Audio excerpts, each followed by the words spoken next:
행복한 주일입니다. 우리의 운명 바꾸는 망대가 세워지는 그런 주일, 재앙을 막을 망대가 세워지는 주일, 후대와 미래를 살릴 망대가 세워지는 주일 되길 소망합니다. 그 일을 그리스도께서 이루실 걸 믿습니다.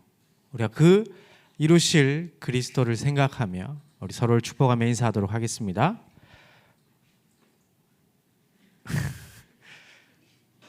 수술하고 나서 한 템포 늦어져가지고 자, 메리 크리스마스!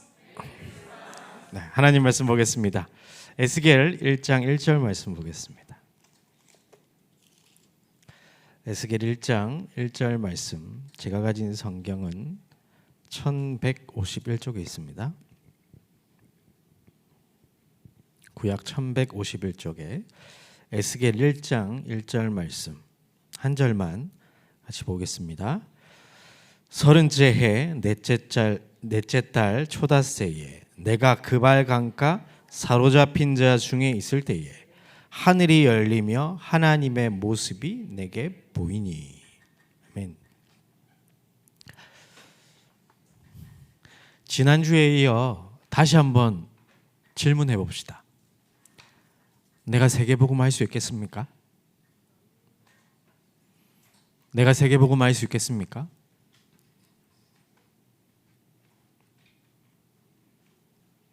이 망대가 우리가 바뀌어져야 됩니다. 이 현실적으로 보면 나는 할 수 없잖아요. 여러분들이 이름만 대면 아는 빌 게이츠, 세상에 많은 영향을 주고 있습니다. 근데 그 사람도 세계를 변화시킬 수는 없어요. 그래서 우리는 우리의 능력과 수준으로 세계를 변화시킨다 생각하면 아무것도 할 수 없습니다. 하나님이 여러분을 통해 세상을 변화시킬 것입니다. 이 망대가 여러분에게 각인되어져야 됩니다. 렘넌트들이 살았던 시대마다 아주 말도 안 되는 지독한 문제들이 있었습니다. 요셉이 있었을 때는요, 어떤 문제 있었습니까?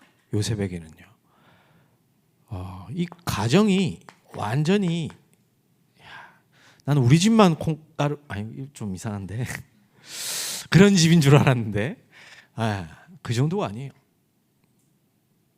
배다른 형제들이 10명. 그런데 어머니들은 남편의 사랑을 받기 위해서 이제 서로 막 그러고 있는 상태. 형제들도 아버지의 사랑을 받기 위해서 막 하고 있는 상태. 그러다가 이쁨 받던 요셉이 죽임 당하려고 하다가 형제들에게 노예로 팔려갑니다. 심각하죠. 우리 같으면 PTSD 올 것 같은데.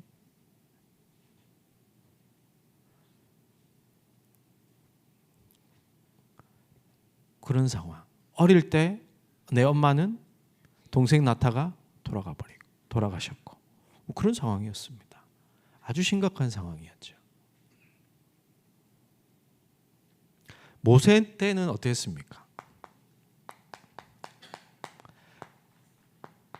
아예 국가가 재앙을 만났습니다. 요셉을 모르던 왕이 나타나서 이스라엘 백성을 노예로 만들어 버렸어요. 히브리 백성들을 노예로 만든 정도가 아니라 우상신전 만들게 했다니까요. 그 정도가 아니라 남자아이가 태어나면 다 죽여버려라. 한 사람이 이겨낼 수 있는 재앙입니까? 그런 일입니까? 아니요, 불가항력적인 일입니다. 그 속에 모세가 있었습니다. 사무엘은 어땠습니까?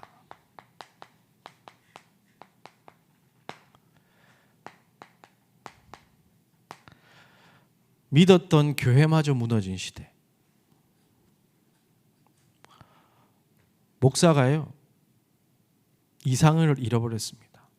말씀이 희귀해지신 시기라고 그랬습니다. 그죠? 심각한 시대였잖아요. 전도사님들은 예배가 뭔지 지 마음대로 그냥 예배드리고 하나님께 예배드린 예물을 자기 마음대로 쓰고 막 그런 일들이 벌어졌어요. 심각합니까? 안 심각합니까? 문제입니까? 문제 아닙니까?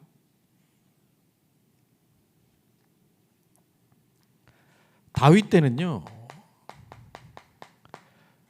아예 사회 문제가 되어버렸어요. 이 하나님을 의지하지 않는 왕이 일어나가지고, 사울 왕이 지금 나라에 큰 공격이 왔는데 아무것도 하지 못하고 있고 오히려 귀신 악신에게 시달리고 있는 그런 상태. 모두가 벌벌 떨고 아무것도 할 수 없는 그런 상태. 엘리사가 있을 때는 어땠습니까? 우상이 나라를 뒤엎었습니다. 바알과 아세라 선지자들이 이스라엘 민족들을 완전히 끌고 가고 있던 그 시대였습니다. 문제입니까? 안 문제입니까? 그 한 사람이, 엘리사 한 사람이 뭘 할 수 있겠습니까?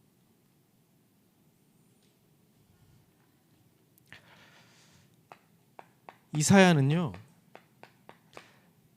하나님의 음성을 듣는데요, 나라가 아예 포로로 끌려갈 것을 보게 됩니다. 어떡합니까? 나라가 망한다는데요.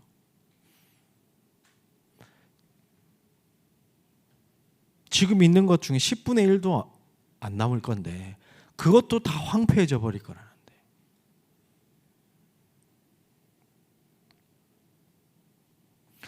초대교회는 어땠습니까? 속국이 돼가지고요,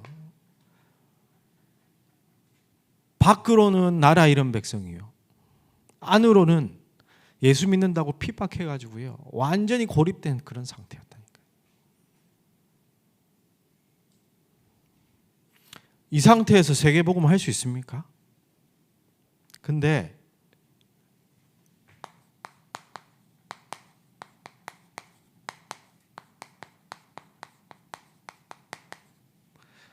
기도하는 한 사람을 통하여서 하나님은 한 시대를 살렸습니다.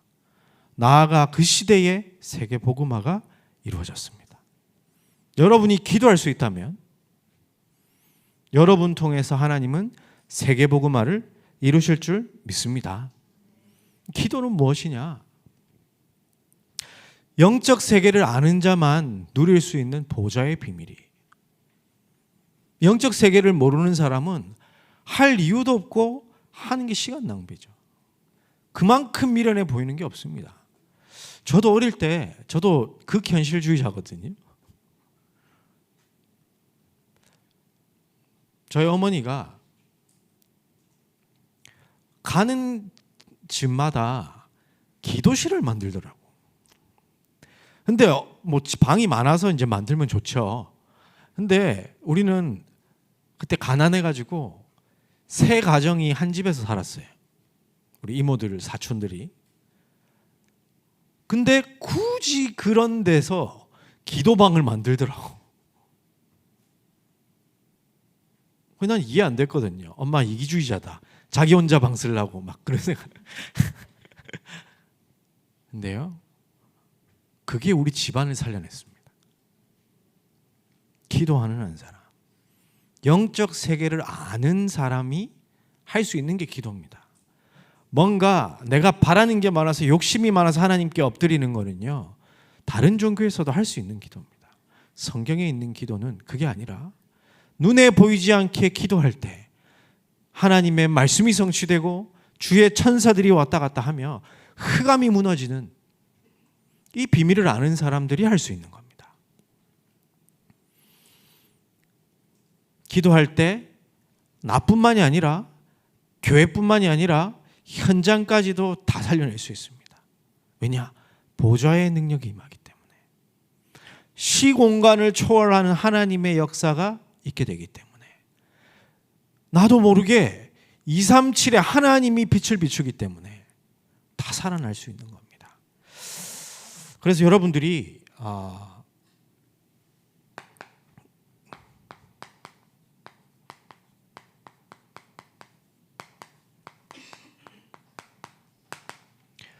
기도를 의식하길 바랍니다.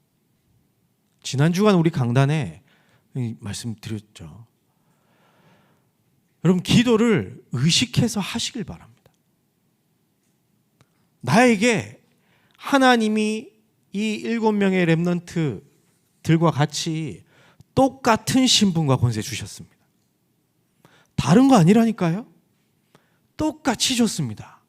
바울에게 주셨던, 스데반에게 주셨던, 안디옥 교회에 주셨던 똑같은 신분과 권세가 내게 주어져 있다니까요. 같은 예수 그리스도의 이름입니다. 그렇죠? 그렇다면 나는 이 시대의 8번째 렘넌트라는 거예요. 아까 우리 부국장님 딱 간증 듣는데요. 내가 설교 시간에 할 얘기 혼자 다 하고 있네. 그래서 미리 다 해버렸네. 찬양도 이거 다 해버렸네. 근데 그게 비밀입니다, 여러분. 여러분 렘넌트라니까요. 그래서 여러분들 기도를 의식하고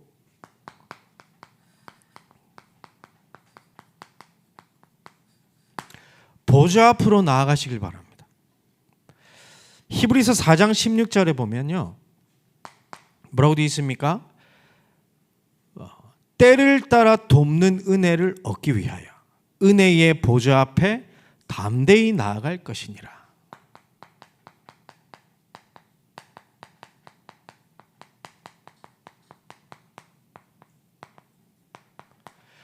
가정 문제 있을 그때에도 하나님이 돕는 은혜가 있는 겁니다.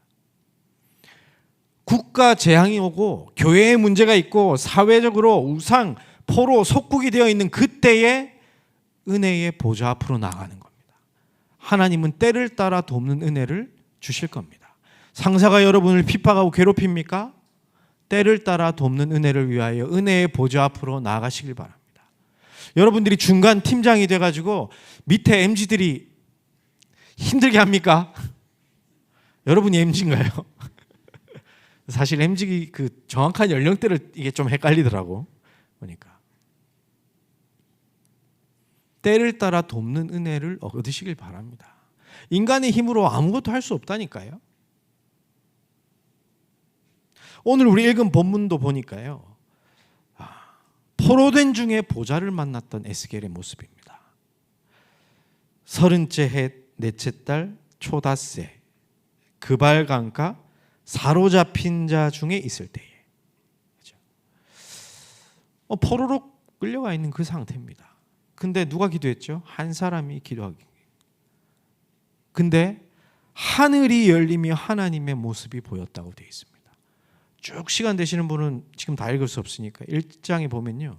보좌를 만나는 보좌 앞으로 나아가서 정말로 하나님께서 또 천사들이 다 보이게 되거든요. 바벨론 포로 5년 사로잡힌 자 중에 기도했던 그런 모습입니다. 때를 따라 돕는 은혜가. 요셉 상황을 보게 되면요. 창세기 37장 1절부터 5절 보면요. 이게 이제 끌려갈 때의 이야기입니다.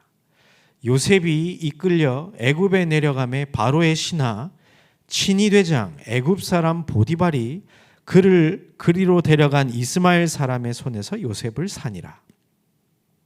하필 그죠. 하필 보디발이 샀어요.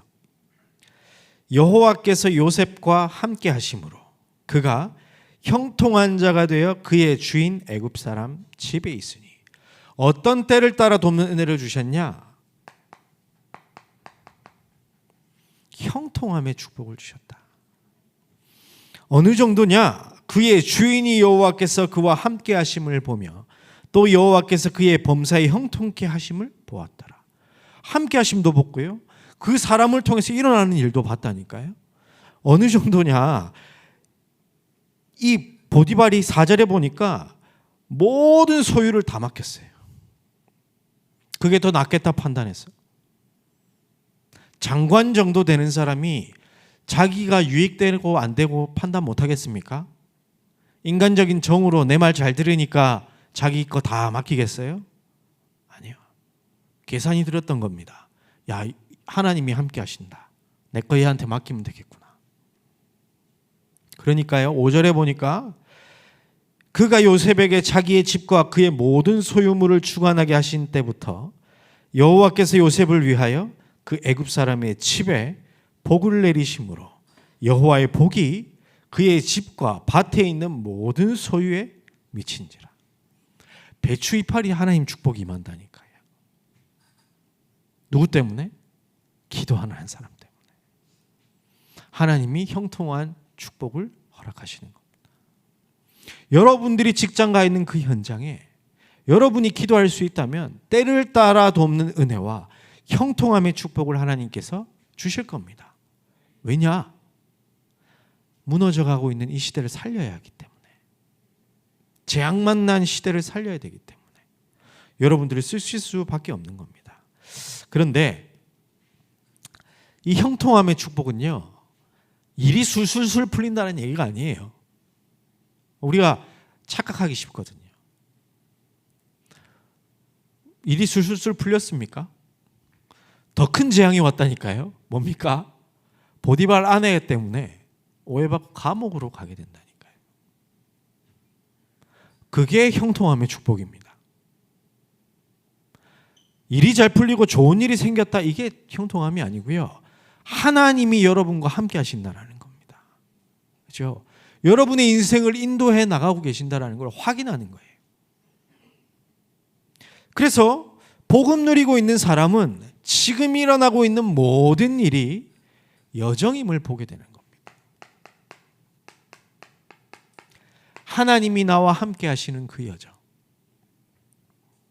기도할 수 있는 사람에게는 그게 보이는 겁니다.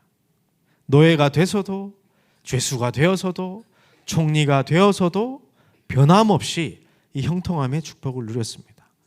그래서 자세히 보면요, 요셉도 노예로 있는 게 쉬울까요? 어려울까요? 예? 아니, 노예로 있는데 기분 좋을 사람이 어디 있냐고. 아니, 오해받아가지고 감옥 갔는데 아싸 하나님 계획, 이런 사람이 있을까요? 없다니까요. 그건 말이 안 되는 얘기예요. 근데 요셉은요, 때를 따라 돕는 은혜로 이길 수 있는 힘을 하나님이 얻었다는 증거가 있습니다. 창세기 45장 보면요, 이 요셉이 형들을 만났을 때, 제외하고 커밍아웃 할 때예요. 내가 요셉입니다 할 때, 그때 뭐라고 얘기하냐?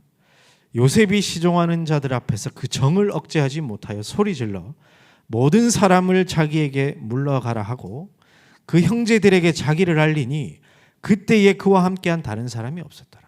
다 물려버렸습니다, 주위의 사람들을. 요셉이 큰 소리로 우니 애굽 사람에게 들리며 바로의 궁중에 들리더라. 얼마나 북받쳤겠습니까? 그동안에 그 10여 년간의 그 고통과 서러움, 아픔들. 형들 얼마나 놀랬겠노. 그죠? 총리가 갑자기 내 앞에서 우는데, 막 애굽의 총리가, 그죠? 요셉이 그 형들에게 이르되 나는 요셉이라.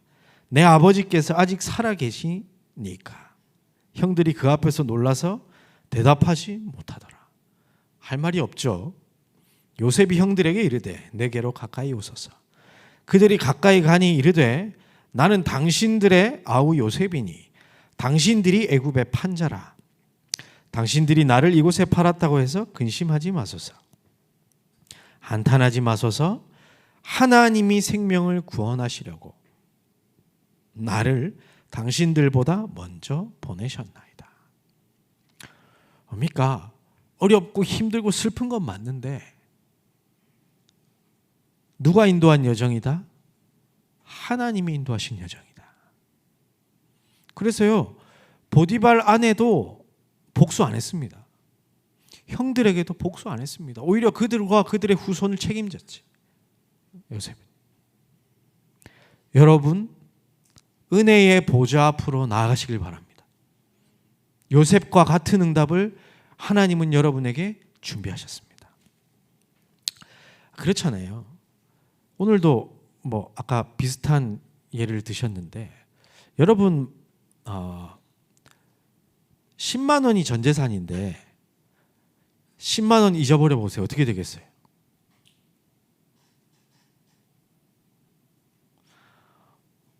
울고 불고 막 원통해가지고 잠도 안 올걸요. 그죠? 근데 내가 막 저 이재용 회장 정도 된다. 이재용 맞나요? 이재용 씨 맞나? 예. 제가 사람 이름을 잘 기억 못해가지고. 그분이 10만 원에 벌벌 떨겠습니까? 10만 원 있는 줄도 모를 텐데. 하나님이 주신 은혜가 사람이 겪는 일과 비교할 수 있겠습니까? 요셉이 겪었던 일이 우리가 보기에는 엄청 힘들고 고통스러운 것처럼 보이지만 그거보다 훨씬 더 큰 하나님의 은혜가 요셉을 사로잡은 겁니다. 그죠?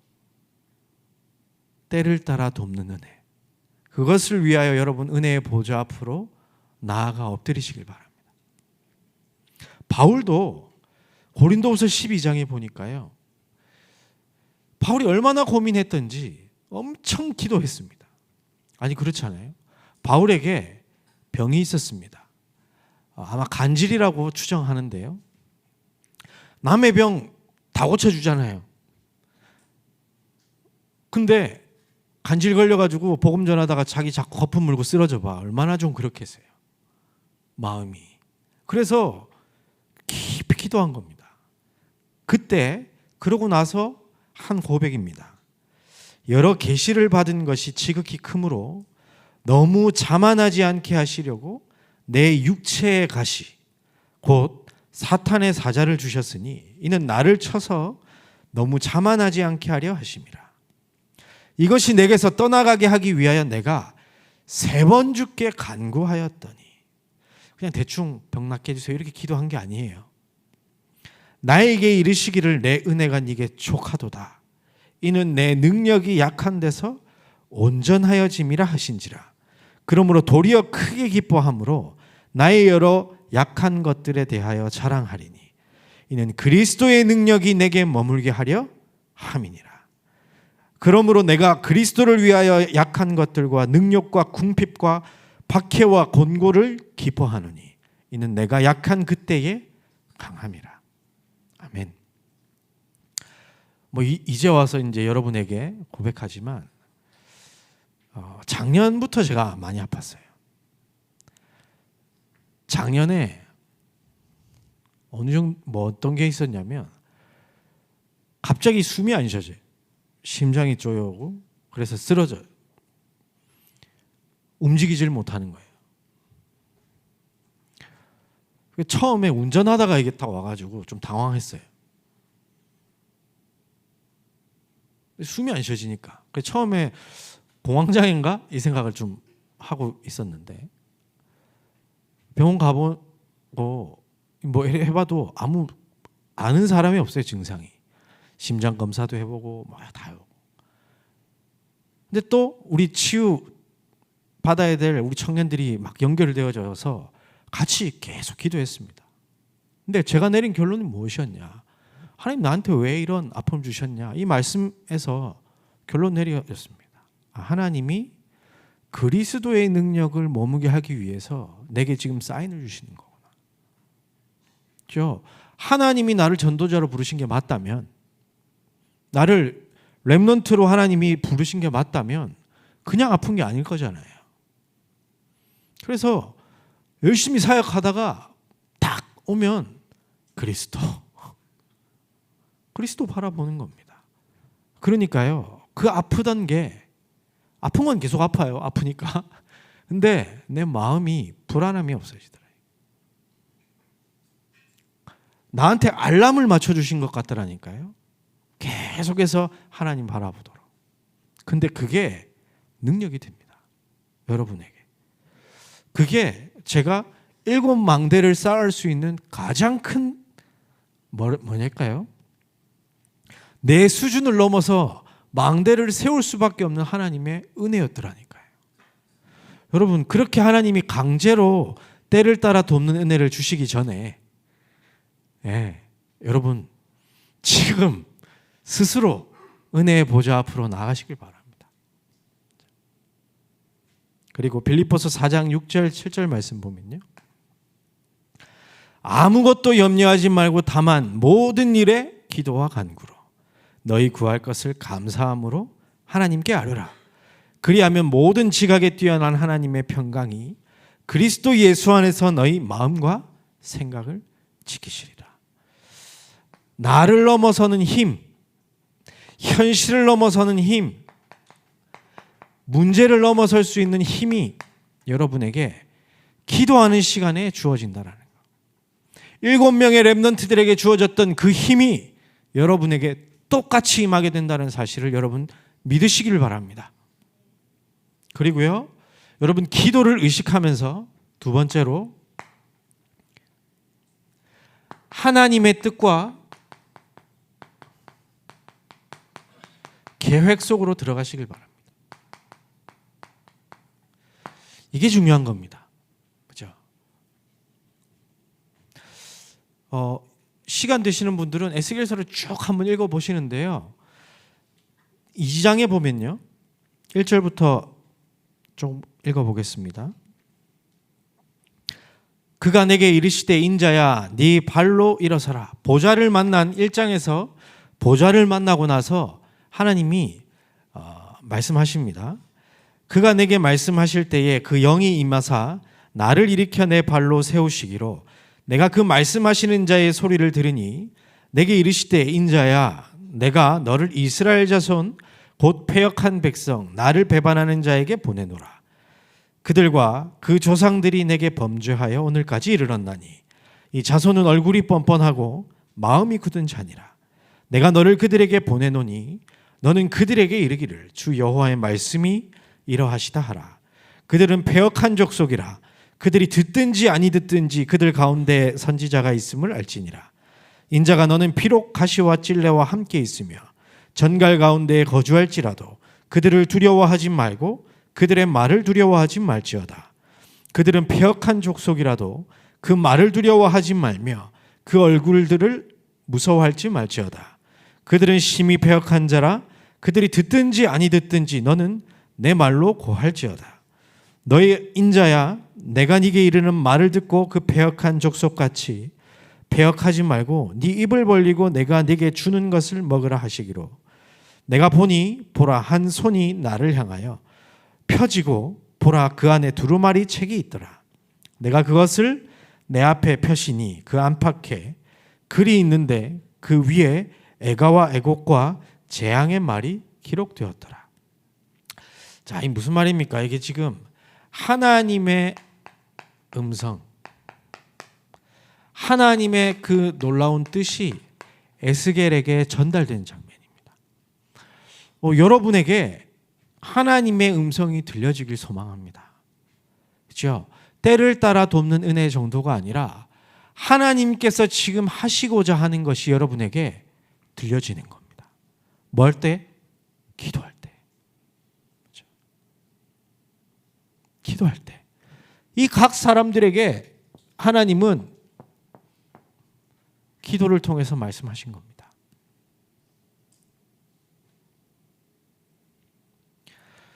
그 정도가 아니라 3장 1절부터 3절 말씀 보면요. 또 그가 내게 이르시되 인자야 너는 발견한 것을 먹으라. 너는 이 두루마리를 먹고 가서 이스라엘 족속에게 말하라 하시기로 내가 입을 벌리니 그가 그 두루마리를 내게 먹이시며 내게 이르시되 인자야 내가 네게 주는 이 두루마리를 내 배에 넣으며 내 창자에 채우라 하시기에 내가 먹으니 그것이 내 입에서 달기가 꿀 같더라. 여러분 하나님의 음성, 뜻 이게 말씀이죠. 이것을 여러분에게 각인시키길 바랍니다. 어느 정도까지? 먹고 창자에 채울 때까지. 예수님께서 그래서 제자들을 따로 부르셨잖아요. 어디로? 감람산에서 40일 동안 하나님 나라의 일을 말씀하시니라. 여러분, 이 시간이 있어야 됩니다. 그리스도로 끝나는 시간, 보좌 앞으로 나가시길 바랍니다. 그리고 기도를 통해서 분명한 하나님의 음성을 여러분에게 각인시키시길 바랍니다.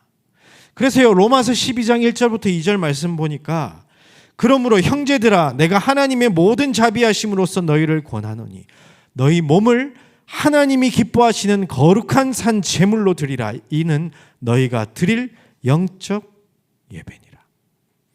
주일날 받은 말씀을 기도로 연결시키는 겁니다. 6일 동안. 그렇죠? 예배와 기도를 통해서. 그래서 여러분의 인생을 하나님 앞에 드리는 겁니다. 내가 사는데 내가 사는 게 아니라 그리스도께서 사시는 인생인 겁니다. 요한일서 2장 27절 볼까요? 너희는 주께 받은 바 기름 부음이 너희 안에 거하나니, 성령이 너희 안에 거하나니 아무도 너희를 가르칠 필요 없고 오직 그의 기름 부음이 모든 것을 너희에게 가르치며 또 참되고 거짓이 없으니 너희를 가르치신 그대로 주 안에 거하라. 여러분, 제 말 듣지 마시길 바랍니다. 사람의 말은 들을 필요 없어요. 참고하는 거지. 하나님의 말씀을 여러분 따라가시길 바랍니다. 여러분들이 기도할 때 성령이 여러분 안에서 하나님의 말씀을 깨닫게 하시고 기도하게 하실 겁니다. 사람들의 말을 들으면요, 그 노래 가사 뭐죠? 힘들지 마. 사람들은 그래, 지 보고 듣고 느끼는 것만 말한다. 자기 마음대로만. 하나님 말씀 없어요. 그렇잖아요. 여러분, 그런 사람들 존중해드리고 그런 분들 기도해드리고, 중요한 건 뭐다? 하나님의 말씀을 붙잡으시길 바랍니다. 그걸 가지고 기도 속으로 들어가라.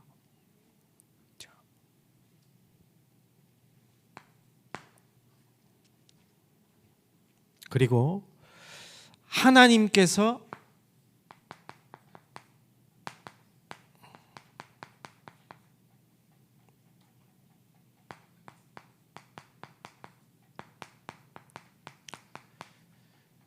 이루실 사명입니다. 이게 여러분에게 주어져 있습니다. 사명은 여러분에게 주어졌는데 누가 하신다? 하나님께서 하신다. 왜? 우리는 할 수 없다니까요. 근데 하나님은 하시겠답니다. 누구 통해서? 기도하는 한 사람을 통해서.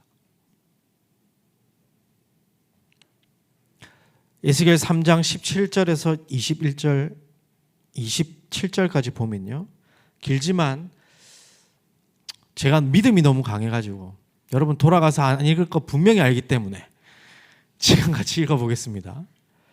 인자야, 내가 너를 이스라엘 족속의 파수꾼으로 세웠으니 너는 내 입의 말을 듣고 누굴 대신하여? 나를 대신하여 그들을 깨우치라. 가령 내가 악인에게 말하기를 너는 꼭 죽으리라 할 때에 내가 깨우치지 아니하거나 말로 악인에게 일러서 그의 악한 길을 떠나 생명을 구원하게 하지 아니하면 그 악인은 그의 죄악 중에서 죽으려니와 내가 그의 피값을 네 손에서 찾을 것이요 내가 악인을 깨우치되 그가 그의 악한 마음과 악한 행위에서 돌이키지 아니하면 그는 그의 죄악 중에서 죽으려니와 너는 네 생명을 보존하리라. 또 의인이 그의 공의에서 돌이켜 악을 행할 때에는 이미 행한 그의 공의는 기억할 바가 아니라 내가 그 앞에 거치는 것을 두면 그가 죽을지니 이는 네가 그를 깨우치지 않음이니라. 그는 그의 죄 중에서 죽으려니와 그의 피값은 내가 네 손에서 찾으리라. 그러나 네가 그 의인을 깨우쳐 범죄하지 아니하게 하므로 그가 범죄하지 아니하면 정녕 살리니 이는 깨우침을 받으며 너도 내 영혼을 보존하리라. 자, 이 말은 여러분에게 피값 찾을 테니 가서 전도하라 이런 말 아닙니다. 그렇죠? 협박하는 그런 얘기 아니고 여러분이 그렇게 중요한 위치에 있다라는 거예요. 살고 죽고가 누구에게 있냐? 여러분에게 있는 겁니다. 요셉이 형들 죽이려고 덤벼 싸우면 어떻게 됐겠습니까? 다 같이 죽는 거예요. 근데 요셉 때문에 형제들이 다 살았어요.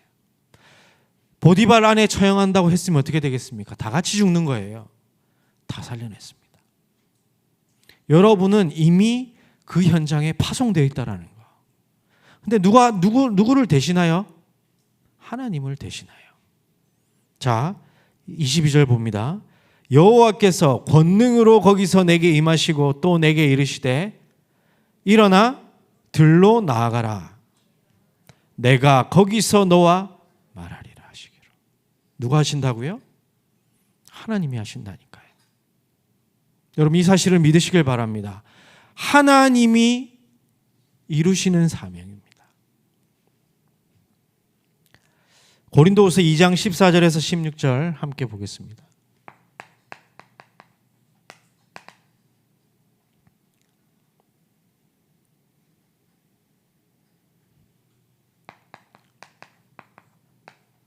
함께 읽겠습니다. 항상 우리를 그리스도 안에서 이기게 하시고 우리로 말미암아 각처에서 그리스도를 아는 냄새를 나타내시는 하나님께 감사하노라.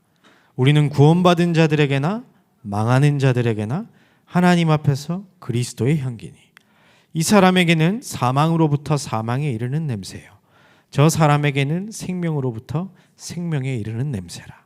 누가 이 일을 감당하리? 여러분이 감당하게 될 겁니다. 그렇죠? 믿고 안 믿고는 하나님과 그의 문제예요. 우리의 소관이 아니고. 근데 하나님께서 우리에게 무슨 냄새를 나타내신다? 그리스도를 아는 냄새. 사망이냐 생명이냐 결정짓는 냄새를 여러분에게 허락하셨다니까요. 여러분 이미 그 향기를 내뿜고 있습니다. 거기에서. 그 사실을 기억하시길 바랍니다. 마태복음, 누가복음 16장에 보면 거지 나사로와 부자 이야기가 나옵니다. 그죠? 거기에 부자가 지옥에서 부탁합니다. 나 혀에 물 한 방울만 주십시오. 안 된다고 하니까 그러면 나사로 보내서 제발 우리 가족들에게 지옥이 있다는 거 얘기만 좀 해달라. 그러면 이들이 하나님 믿고 지옥에 안 올 거 아니냐. 그때 뭐라고 말씀하시냐. 모세와 선지자들이 땅에 있다. 그들을 통해서 들을 수밖에 없다. 구원받을 기회가 살아있을 동안에만 있는데 누구를 통해서? 하나님의 말씀과 전도자를 통해서밖에 들을 수가 없다. 근데 그 선지자가 누굽니까? 여러분입니다. 여러분 현장에 여러분이 말씀 들고 복음 전할 수 있는 유일한 사람인 거예요. 그 사람이 살 수 있는 유일한 기회가 여러분에게 주어져 있다니까요. 여러분 어떻게 하시겠습니까? 여러분이 하려고 하면 안 되는데 하나님께서 하신다니까요.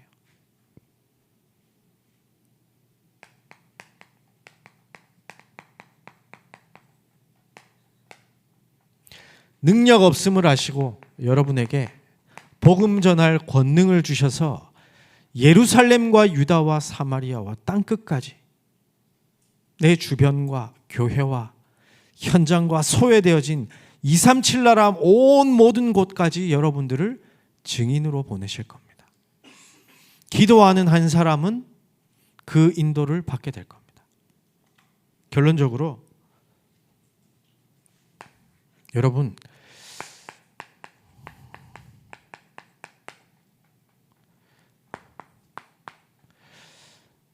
일곱 망대 속에서 하나님이 만드신 나를 찾길 바랍니다. 우리 오늘 아까 찬양했잖아요. 세상이 원하는 그거 말고 하나님이 만드신 나를 찾는 겁니다. 나는 죽고 이제 누구로 산다? 그리스도 예수로 산다. 그리스도가 주인된 인생. 그리스도가 주인된 인생이 어떤 겁니까? 요한복음 2장에 무슨 말씀을 하시든지 그대로 하라. 여러분 은혜의 보좌 앞으로 나아가서 하나님의 음성을 들으시길 바랍니다. 그것 붙잡고 여러분의 현장에 증인으로 서시길 바랍니다. 그게 여러분이라니까요. 연봉 얼마짜리 인생이 아니라니까요. 노처녀 노총각이 여러분의 인생이 아니라니까요. 여러분 전도자입니다. 여러분 렘넌트입니다. 이 사람이 걷는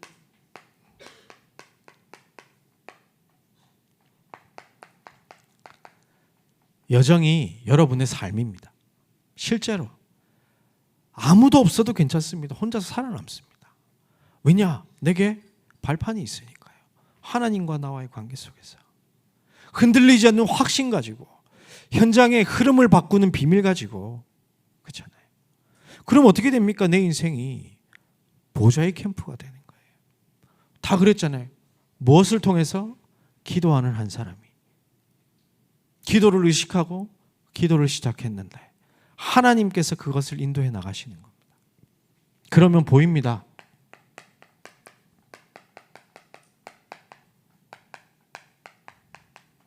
내가 이미 하나님이 역사하시는 현장에 와 있구나. 알게 될 겁니다. 여러분, 그래서 정말로 기도 속에서 하나님이 만드신 나, 하나님이 주신 나의 것, 하나님이 파송하신 그 현장을 발견하시길 바랍니다. 나는 하나님의 자녀요, 렘넌트입니다. 나는 전도자입니다. 여러분, 고백하면서 문제 속에서 문제에 빠지지 말고 답편에 서시길 바랍니다. 그리하여 여러분 개인뿐만 아니라 모든 현장, 모든 사람을 살려내는 은혜가 있기를 주의 이름으로 축복합니다. 하나님 감사합니다. 기도할 수 있는 신분과 권세 주신 것 감사합니다. 7명의 렘넌트들이 누렸던 그 기도의 비밀을 우리가 이제 누리고자 하오니 하나님, 이 시대의 8번째 렘넌트로 당당히 그 응답을 받게 하여 주옵소서. 예수 그리스도 이름으로 기도하옵나이다. 아멘. 예물 드릴 수 있도록 축복하신 하나님께 감사와 영광을 올려드립니다. 우리가 드린 예물을 통하여서 하나님 영광 받아주시고 그 예물이 사용되어지는 모든 곳에 흑암이 무너지며 하나님 나라 임하게 하여 주옵소서. 특별히 우리 교회에 3가지 뜰이 세워지길 소망합니다. 우리 청년들에게 빛의 경제를 허락하사 그 한 몫을 감당할 수 있도록 축복하여 주옵소서. 이번 한 주간 기도하는 한 사람이 되길 원하여 결단하고자 하오니 기도할 수 있는 힘을 우리에게 허락하여 주옵소서. 이제는 보좌의 문을 여는 열쇠 되신 예수 그리스도의 은혜와 보좌에서 우리에게 한없이 응답하실 하나님의 무한하신 사랑과 실제 우리 안에 형통함의 축복을 주신 성령님의 내주 인도 역사 충만하심이 기도하는 한 사람이 되어 운명을 바꾸고 재앙을 막으며 후대와 미래를 살릴 망대가 되겠다 결단한 모든 전도자들 머리 위에, 이들의 현장과 모든 만남 위에, 우리 임마누엘 서울교회 위에 이제로부터 영원까지 항상 함께 있을지어다. 아멘.